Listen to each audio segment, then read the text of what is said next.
Hi everyone, and welcome to the final week of our Hometown Charm Sew Along, hosted by Pat Sloan at her website ilovetomakequilts.com. This will be the final block, and then you just need to do your borders and quilt as desired.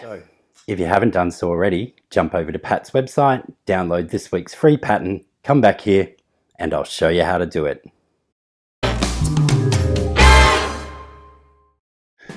As with every week, folks, we begin with all of our pieces cut out, and this week once again I am doing the flying geese 4 at a time, as that is my preferred method.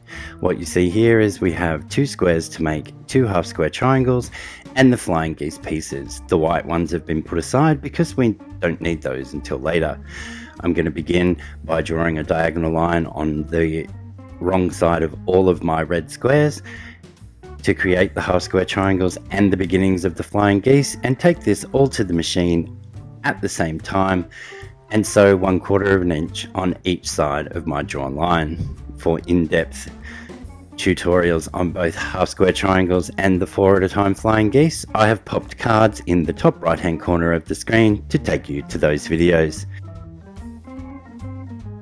Due to a technical glitch this week, there is no vision of me actually at the sewing machine, but I'm sure that we will all do okay.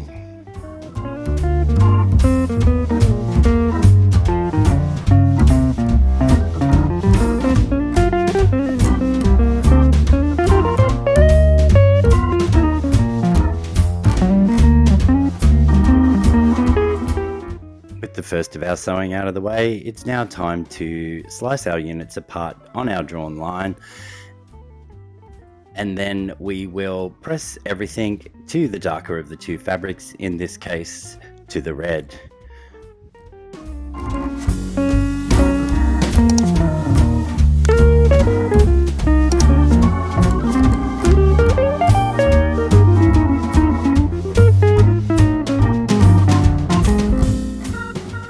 We'll now leave the flying geese units to the side for now while we move on to trimming down our half square triangles and making the 4 patch center of our block.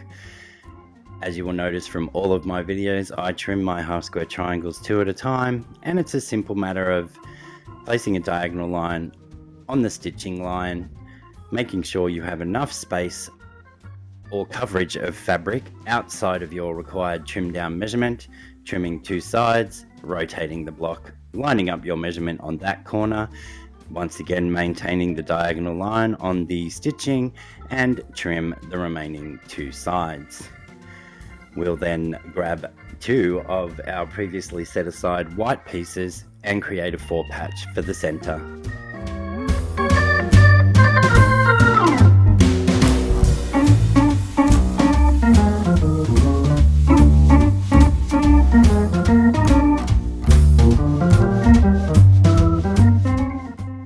With the first 2 seams of our 4 patch sewn, I'm just going to give that a quick finger press to the most solid piece of fabric before sewing the center seam.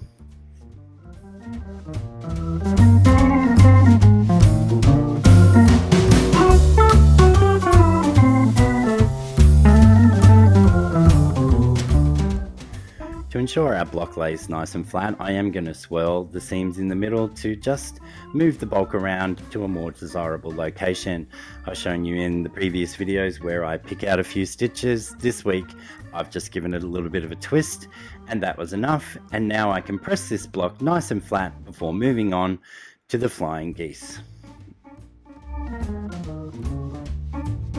We now need to attach our remaining 2 red squares to our 4 at a time flying geese units, and we do this by putting one corner in the last remaining corner of our large block and lining up the other 2 sides, and once again sewing 1/4 of an inch on each side of our drawn line. We will then slice this apart, give it a press, and get ready to trim.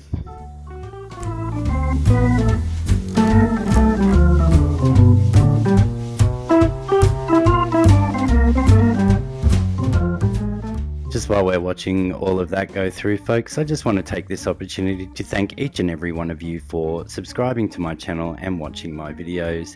If there is anything else you would like to see me do or include in my videos, please just let me know in the comments below.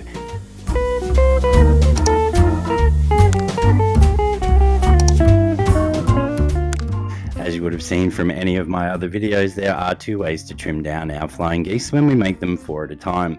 My preferred method is to use the Ultimate Flying Geese tool from Creative Grids, but you can also do it with a standard quilting ruler. For an in-depth trim down, please refer to my video Flying Geese 4 at a time, which I've linked to once again in the top right hand corner and the description box below.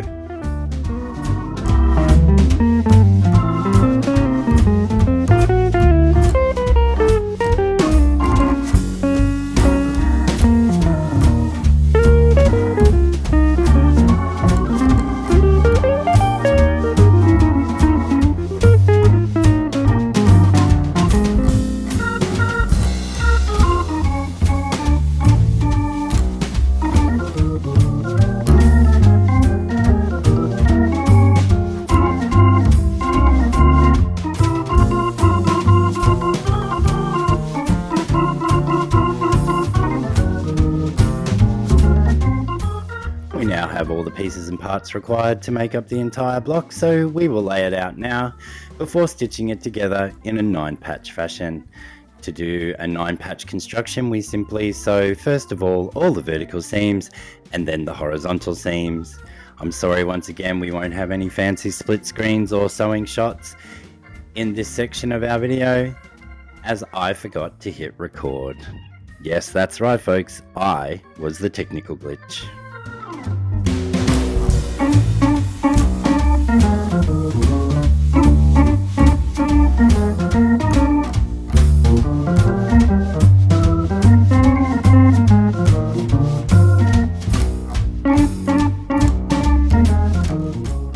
With those first few seams sewn now, I'm just going to give all of these pieces a finger press. So for the top and bottom row, we're going to press out towards the corners, and for the center, we will press towards the center, as that will be the path of least resistance. We will then sew the remaining 3 pieces on before doing the horizontal seams and then giving it an all over press, and our block will be done.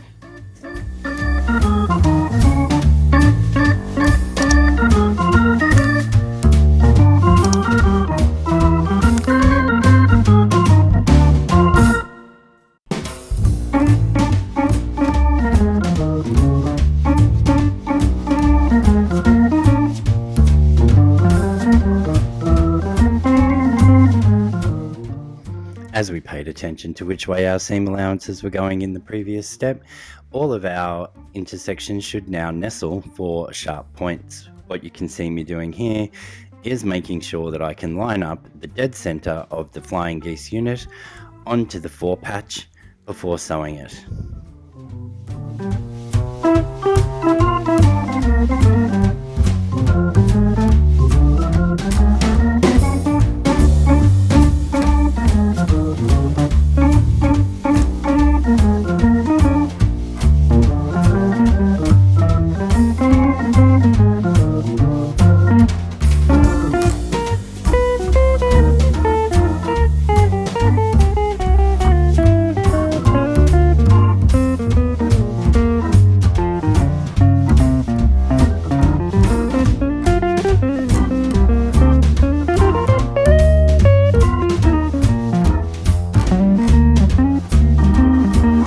Thanks for joining me in this final week of our Hometown Charms Sew Along. I hope you've had fun along the way and maybe learned a few tips or tricks. If you haven't done so already, please consider subscribing to my channel. It's free, but most importantly, tickle the little bell to be notified of all future updates. Bye for now, and I'll see you all again next week.